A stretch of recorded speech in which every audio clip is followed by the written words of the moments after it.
Hey, can you tell us a little bit about historic Filipino town? Because I know that when I'm driving back home, Yeah. I see the Hmm. sign, and there's an Yeah. exit out there Yeah. Yeah. to the historic Filipino town.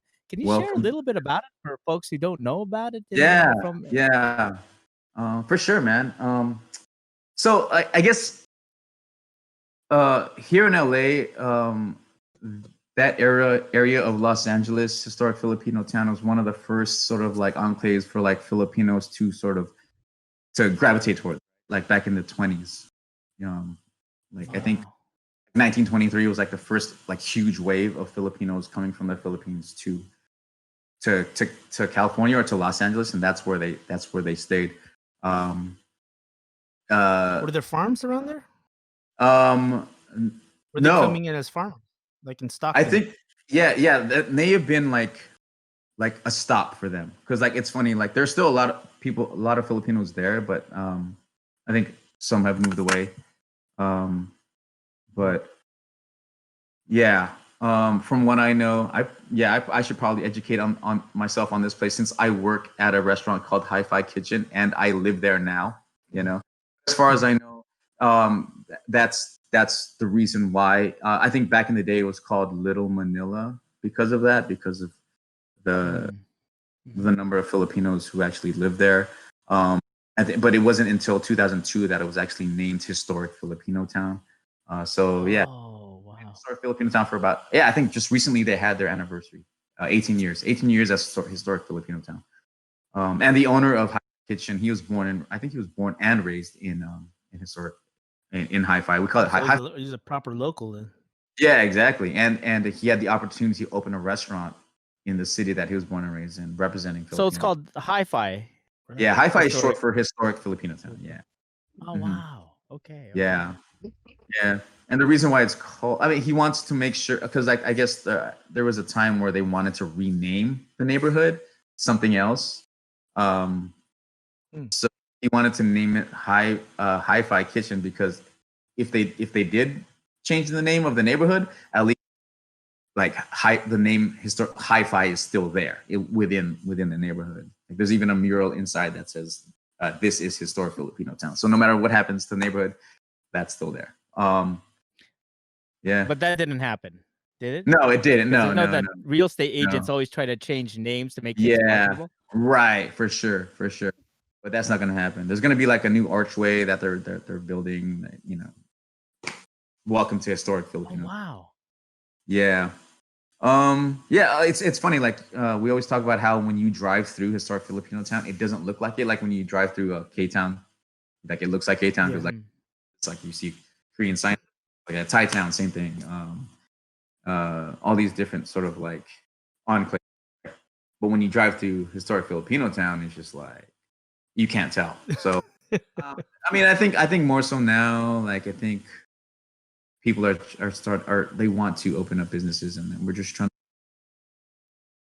Yeah, it seems like it's going in that direction. Where like eventually That's awesome. you will know that it is historic Filipino town. And like we're proud to be one of the first, establishments to Wow. make it. So you're one of the first establishments like to I kind of like mean, like, rebuild that. yeah, I mean, to sort of like let it be known there's, that as far as like a Filipino owned, Yeah, yeah. That's pretty cool, park. man. Yeah, yeah. So that's cool. Yeah, yeah. So there's that. I don't know what else. Oh yeah, yeah. And so I just recently moved to the neighborhood. I literally live 5 minutes away from Hi-Fi Kitchen, so it's like it's great. Like I can wake up, go to work, so it's great. But prior to that, I was actually homeless. I was living out of my car prior to that. So Oh, Whoa. wow. Yeah, so before I hit up Justin, who's the owner of Hi-Fi Kitchen, I was once again like I was talking about that struggle I was going through. It was just like sort of Yeah, yeah. I was living with someone at the time, and then I had to move out, and I used up all my savings, and I was unmotivated to go out and find work, and I was like, no, I'll just do what I can with my savings, and I'll figure it out. And it was just because of like the depression and just me. I don't know. It was just super unmotivated. I didn't know what was happening. Sort of like, I'm just gonna go with the flow. I've always been that guy, and I realize now that was a mistake. But I feel like I had to go through that. But yeah, so after that happened, that's when I hit up Justin, and luckily he hit me up like some months later, and told me that, yo, man, I could use your help. He kind of knew what I did prior to that with Soul Sausage and the other restaurants. So he felt like he can use my help. So while we were sort of getting that in order, I was still trying to catch up on bills and try to catch up on rent. I couldn't do it. I had to leave my spot, and I was like, dude, I'm at this transition point where like, I'm glad I have a car and I'm glad I just got this job, but I don't have enough money to survive right now. What am I going to do? And I made the decision to just live out of my car. So I did that for like a year and a few months. Like it was crazy. Like, wow. Yeah, I because even prior to that, I was thinking like, man, like even when I was working the office job, I was like, I'm making pennies so that someone else can make millions. This is crazy. It's crazy that I'm working just to pay rent. That was my thought process at the time. I was like, no, this is stupid. So when this started to happen to me later on, I was like, dude, am I really gonna just work just to pay rent? I was like, no. And this also me like sort of challenging myself and just like not to say that homelessness is not a struggle, like clearly, right? But I was just like, no, I'm not going to, if I'm struggle, it's gonna be for myself. I'm not gonna work my ass off, just to spend all my hard-earned money like for a roof. I have my car. Let's see if I can make this happen. I love camping, I'm just like, let me see if I can living in my car. And I did for a year and a half, and I did save up enough money. I did have some struggles here and there, clearly, trying to figure out how to shit, shower, and shave, man, straight up. Like, wow. Look, right. Luckily there are resources out there, and that's what I learned. I was like, man, yeah, the fact that organizations are actually out there trying to help homeless people is amazing. I had the support of my friends who, they also helped me out, like let me crash here and there sometimes. But you have the couch for a little bit. Yeah, I had the couch for a little bit, that sort of thing. But I never wanted to welcome. So I was like, yo, if I'm gonna challenge myself to do this, and if I made the decision to do this, I'm gonna do. And it allowed me to save up money. It allowed me to like get out of this hole that I dug myself in, for so long, and going through the same cycle of irresponsibility and not taking care of myself, and not being an adult, essentially, and just like going with the flow, which was great. I think going with the flow was a cool thing when I was younger, but like eventually you get to a point where you're like, yo, man, you need to structure your fucking life, So that was a part of the process. I had to struggle, and I had to put myself in a place, and I almost feel like, I did have to put myself in a place where my back was against the wall. I've hit rock bottom. When you hit rock bottom but then the bottom falls out, like, dude, what are you gonna do, man? So, that was my like moment to be like, okay, once again, going through other various losses around this time. There's like everything was just like falling apart around me. And then COVID happened. I was living out of my car during COVID. So it was kind of like a weird blessing though, because like it still felt normal for me. Like, like people are like, oh man, I can't get out of my house. I'm like, car, so it was like, it was kind of like I was already out. It wasn't a huge change for me because I was already struggling. I already didn't have a lot to, and I was just sort of like, it was all bare necessities. It was all essentials. I was working at the restaurant, both restaurants, and then I was also doing Postmates. So I was doing everything I could to get myself out of this hole so that I could afford to eventually, I had that mentality of like, I'm not gonna spend my hard-earned money just to have a roof over my head. But when I got to a point where like, okay, I could actually afford it, and I could be comfortable. And you know, and I found this spot, and I'm like, okay, cool. Like as long as I don't feel like I'm struggling to have a place to stay, it's fine. I'm good, you know. And that's where I'm at now. Like even finding this. Oh wow. Yeah. Do you have the spot all to your own now? Yeah, it's a studio. It's a small studio, and you know, it's on my own. And Nice looking pad.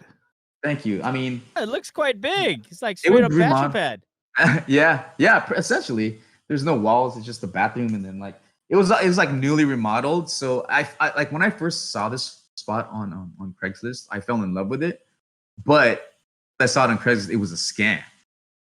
So Oh crap! I went through the whole process. I called the person who was a great actor, really sold me on it.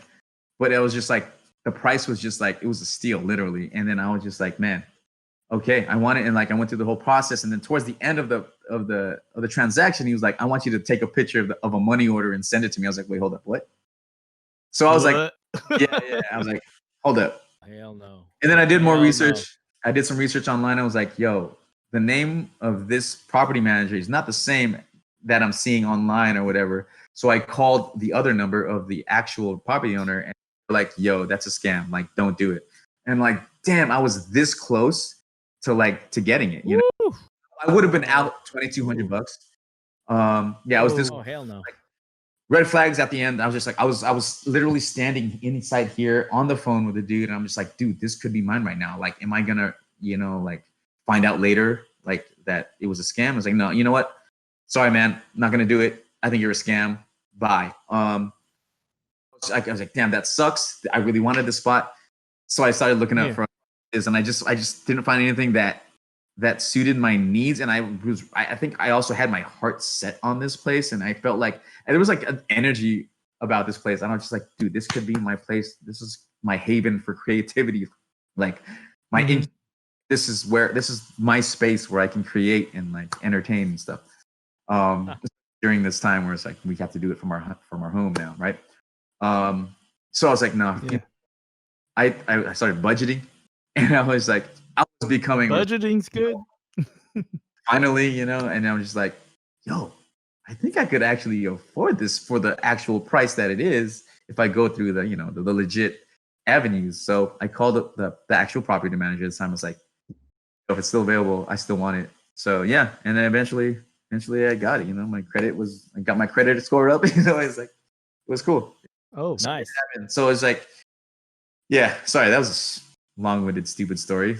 But no, it's a good. I think that's a life story that I think a lot of people gotta learn, especially you know, we're talking about budgeting and money is like that's a huge thing in the Filipino community and in the Igorot community that people need to talk about actually because a lot of folks, especially like you know the overseas workers, a lot of folks they spend their life like making money sending it over, but because people back home in the Philippines don't know how to budget, or people over here don't know how to budget, they don't know how to save money for themselves. And people back home don't know how to save, they only know how to spend it, right? So it's kind of like if you can learn how to budget and you talk a little bit about that, that's huge for people because they just don't know how to do it. Most people don't know how to do it. That's right. It's weird. Like you don't need that Louis Vuitton handbag. Like you really don't, you know. You don't need the Lexus. You don't need the fake one either. You don't need the fake one either. You know, actually, go even if you really need one, but still, you don't need it. You know, it's like, yeah, no, it's true. You know, I mean, it's all lessons, right? It's all like, yeah, man. Like, if I hadn't sort of snapped out of it and chosen to become more responsible, then maybe I would have been the idiot who went for the scam and, you know, been out $2,200 and would have started way back at square one again, you know? Right. So due diligence. Got to do that due diligence. Yeah. If it doesn't seem right, if it's too good to be true, it probably is. Yeah, man. So